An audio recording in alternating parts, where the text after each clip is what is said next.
আসসালামু আলাইকুম সবাই, কেমন আছেন? আশা করি সবাই ভালো আছেন। আলহামদুলিল্লাহ আমরাও ভালো আছি। তো আজকে আরেকটা নতুন ভিডিও আপনাদের মাঝে শেয়ার করব। আশা করি হয়তো ভালো লাগবে আপনাদের কাছে। তো এইখানে সকালের নাস্তা শেষ করে এটা আমি অফ ক্যামেরাতেই করেছি। তো এখন দুপুরে রান্না করার জন্য রান্নাঘরে আসলাম। তো কিছুটা গরুর মাংস ভিজিয়ে রাখেছিলাম, সেগুলা ধুয়ে পরিষ্কার করে নিলাম। আর এখানে তেল ঢালা ছিল না, তো সরিষার তেল, সয়াবিন তেল ঢেলে নিলাম। এগুলা নতুন নিয়ে আসছে, আজকেই বোতলগুলা খুললাম। তো খুব খারাপ লাগছে মনের মধ্যে। শাশুড়ি আসছিল কয়েকদিন, তো আজকে উম, মানে আজকে থাকবে, কাল সকালে বলছে, দেবর ফোন দিছিল নিয়ে যাবে। তো সেই জন্য একটু রান্না বান্না করি, খাক না খাক মানে তার সামনে একটু দিই, এটাই ভালো লাগবে। সে তো খাবে না, খাইতেও চায় না, বলে কি যে এখন আর এগুলা খেতে মন চায় না। তো যাই হোক, তারপরেও মন মানে না, তো একটু রান্না করলাম। তো হয়তো খাবে, আমার তাও বলছে যে রান্না করো, তোমার ছেলেরা খাবে। তো যাই হোক, এখানে আমি গরুর মাংসটা ধুয়ে পরিষ্কার করে নিয়ে হাতে মাখিয়ে রান্না করব, সেই জন্য সব রকম মশলা দিয়ে দিলাম। আর মাংসে তো কী কী গরম মশলা লাগে সব তো জানেনই, সব রকম মশলাই এখানে, গুঁড়া মশলা, বাটা মশলা, স্বাদ মতো লবণ, সব কিছু দিয়ে হাতে সুন্দর করে অনেকক্ষণ ধরে একটু মাখিয়ে নিব। আর আমার শাশুড়িও বলতেছে যে মাখিয়ে রান্না করো, মাখিয়ে রান্নাটাই বেশি মজা লাগে। ওনারা তো আগেকার মানুষ, তো সবসময়ই গরু মাংস দেখি তো শাশুড়ি মাখায় রান্না করে, হাতে মাখায় রান্না করে। তো আমাকেও বলতেছে তুমি হাতে মাখায় রান্না করো। ঘরে শুয়ে আছে, তবু উঠে আসছে, উঠে আসে বলতেছে কি রান্না করতেছো। আমার রান্না উঠে আসে দাঁড়ায় দেখতেছে, আর বলতেছে যে দাও আমি কিছু কাটাকুটা করে দেই। আমি বলছি না, আপনার পেঁয়াজ রসুন কাটি দেই। আমি বলছি না, আপনার কাটা লাগবে না, আপনি রেস্টে থাকেন। তবু আসে রান্নাঘরে বসলো যে না, আমাকে কিছু দাও, আমি করি। তো এই তো আমি এখন সুন্দর করে গরু মাংসটা মাখিয়ে নিচ্ছি। মাখানো অনেকক্ষণ ধরেই একটু মাখাইলাম। মাখানোর সময় আমার ছেলে বলছে যে আম্মু এটা তো এমনিই খাওয়া যাবে, মাখানো তো রান্না হয়েই গেছে। তো একটু মজা করলো ছেলে আমার সঙ্গে। আর দাদু আসছে, তো সবাই তো সেই খুশি যে রান্না বান্না হচ্ছে, আম্মু তুমি ভালো রান্না করো, ওরাও এরকম আমাকে বলল। তো এই তো চুলার পর দিয়ে দিলাম এখন মাখিয়ে। এই তো এখন দেখেন আমার শাশুড়ি এসে বসছে রান্নাঘরে, বসে বলছে আমাকে কিছু দেও কাটে। আমি বলছি কাটতে হবে না, এখানে ডাউল সিদ্ধ করে রাখিছি, আপনি ঘুটে পানি দিয়ে দেন। তো বলছে দাও। তা নিয়ে এই যে ডাউলটা সুন্দর করে বসিয়ে ঘুটে দিল। ঘুটে দিয়ে পানি, কতটুক পানি লাগবে সেই পানিটুকু দিয়ে দিল। পানি দেওয়ার পরে তো আমি এখানে ডাউলটা নিয়ে আসি, চুলার উপরে দিয়ে তেলে দিলাম। ডাউলটা রান্না করলাম এই জন্য সে ডাউলটা একটু খায়, সে মাংসের সাথে একটু ডাউল খেলো সাদা ভাতের সঙ্গে, আবার রাত্রে তো লাগবে, এই জন্য আমি একবারে ডাউলটাও একটু রান্না করে নিলাম। তো এখন মাংসটা কষানো মোটামুটি হওয়ার দিকে, তো কিছুটা আলু দিয়ে দিলাম। আলু দিয়ে এখন কষিয়ে নেব মাংসটা।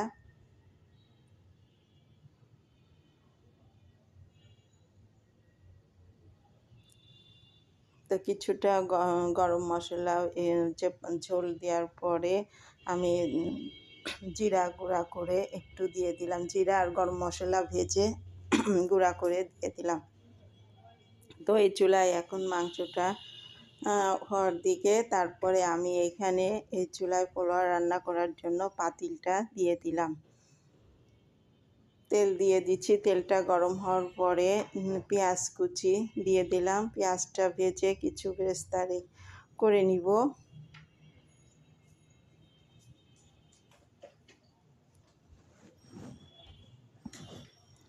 আর এর মাঝে যদি আপনাদের কাছে আমার ভিডিওটা দেখতে দেখতে যদি ভালো লেগে থাকে, তো লাইক করবেন আর কমেন্ট করবেন, সাবস্ক্রাইব করে পাশে থাকবেন। তো তো এখানে পেঁয়াজটা ভেজে নিয়েছি, তারপরে বেরেস্তা তোলার পরে আমি একটু সরিষার তেল, সয়াবিন তেল দিয়ে দিলাম, একটু ঘি দিয়ে দিলাম। ঘিটা আমি এখানেই দিয়ে একটু ভেজে নিলাম। তো এখানে কিছু গরম মশলা দিয়ে দিলাম, দিয়ে একটু ভাজা হয়ে গেলে আমি চাউলটা ধুয়ে পানি ঝরাইতে রেখেছিলাম, সেটাও দিয়ে দিব। চাউলটা দিয়ে ভেজে নিব।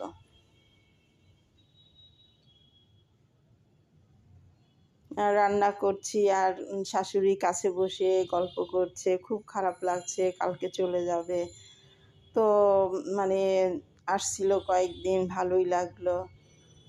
কথা বলে, একটা মুরব্বী মানুষ বাসায় থাকলে মনে হয় যেন একটা আলাদা একটা শান্তি লাগে।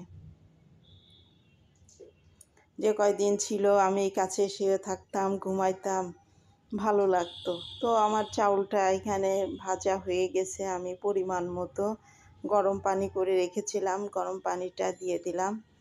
আমি বিশেষ করে সবসময় পোলাও রান্না করলে গরম পানিটাই ব্যবহার করি। অনেকেই হয়তো ঠান্ডা পানিও দেয়, তো আমি এখানে গরম পানি ব্যবহার করলাম। তো রান্না মোটামুটি আমার রান্না শেষ, বেশি কিছু আর রান্না করব না। তো আর ছেলেরা তো পোলাও মাংস থাকলে আর অন্য কিছু তারা খাবেও না, যে অযথা রান্না করেও তো লাভ হবে না, এই জন্য আমি আর অন্য কিছু রান্নাও করি নাই। আর রান্নার পর্বটাই আপনাদের, রান্না করাটাই দেখাইলাম, কারণ হয়তো আমার ভিডিওটা অনেক বড় হয়ে যাবে, দেখতে দেখতে হয়তো অনেকেই বিরক্ত বোধ করবে, এই জন্য আমি আর বেশি বড় করি নাই, খাওয়ার পর্বটা আর দেখাইলাম না। তো রান্নাটা শেষ হলে একটু বিকালের নাস্তাটা একটু বানানো দেখাবো। তো এখানে কিছুটা কেওড়া জলটা দিয়ে দিলাম, আর একটু কালার করার জন্য জাফরান রং ঘুলিয়ে দিয়ে দিলাম। তো আমার এই তো এর মধ্যে আমি কিশমিশও দিয়ে দিয়েছি। তো আমার রান্নাটাও প্রায় শেষের দিকে। রান্না হয়ে গেলে রান্নাঘর গুছাইয়া পরিষ্কার করে মুছে টুছে নিয়ে রান্নাঘর থেকে বের হয়ে যাব, তারপরে ঘরগুলা গুছিয়ে নিব। তো এখানে এই যে বেরেস্তা করে রেখেছিলাম সেগুলাও দিয়ে দিলাম, পোলাওর উপরে ছিটিয়ে দিলাম। তো আমার এই তো পোলাওটা রান্না হয়ে গেল। এখন সমস্ত কিছু কাজ সেরে গোসল শেষ করে তো এখন শেষ করব। আর এখানে আমি বিকালের জন্য একটু বিকালবেলায়, বিকাল বলা চলে না, সন্ধ্যার পরে একটু নুডলস রান্না করে নিলাম, ছেলেরা খাবে। আর নুডলস রান্না খুবই শর্টকাট করে রান্না করলাম, বেশি কিছু সবজি দেই নাই, শুধু একটু আলু কুচি করে দিয়ে দিলাম নুডলসের মধ্যে। তো এখানে কিছু পেঁয়াজ কুচিটা দিয়ে দিলাম,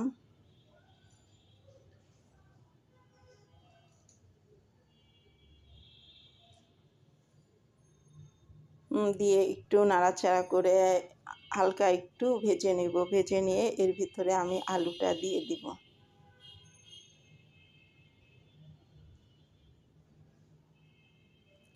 মানুষ পাখির মতো আছে এই নাই, মনে হয় পাখির মতো উড়ে আসে আবার উড়ে চলে যায়। সবাই ক্ষেত্রে এরকম লাগে, আসলে ভালো লাগে, চলে যখন যায় তখন খুবই খারাপ লাগে।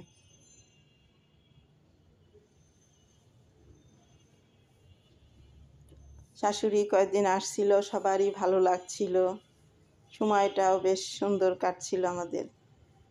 তো এখানে কিছু আলু কুচি দিয়ে দিলাম, দিয়ে একটু ভেজে নাড়াচাড়া করে নিয়ে আমি ডিমটা এখন একপাশে তেল দিয়ে ডিমটা একটু ভেজে নিব।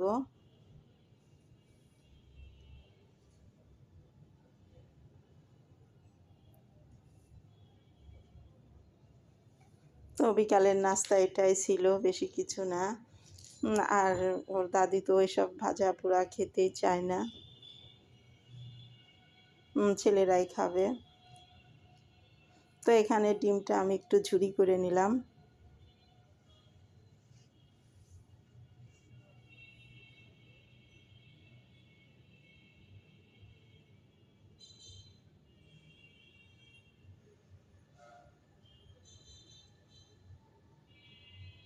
আর এই তো আমার বিকালের নাস্তাটা আজকে নুডলস রান্নাটাও হয়ে গেল। এরপরে রান্না টান্না শেষ করে খাওয়া দাওয়া, রাতের খাওয়া দাওয়া করা হলো সবাই মিলে। তারপরে পরের দিন সকালের ফোন করে ওর বাবাকে বলল যে ভাই আমি সকালে 8টার দিকে এসে মাকে নিয়ে যাব। আর আমার দেবরই ডাক্তার দেখাবে, ওনার বাসার কাছেই ডাক্তার। তো সকালবেলায় ফোন করে বলল সকালে আমি এসে নিয়ে যাব।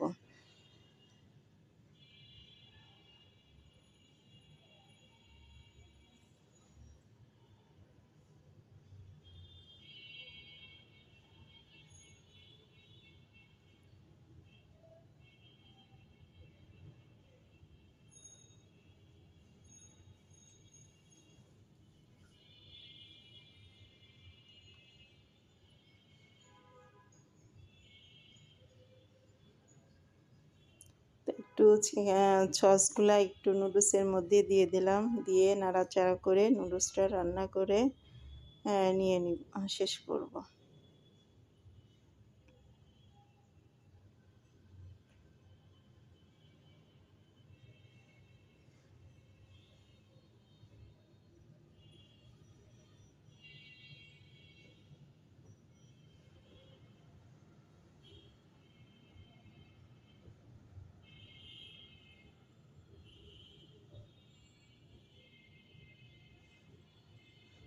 তো হয়ে গেল আমার একটা নুডলস রান্নাটা। এখন সবাই খেয়ে নিব নাস্তাটা।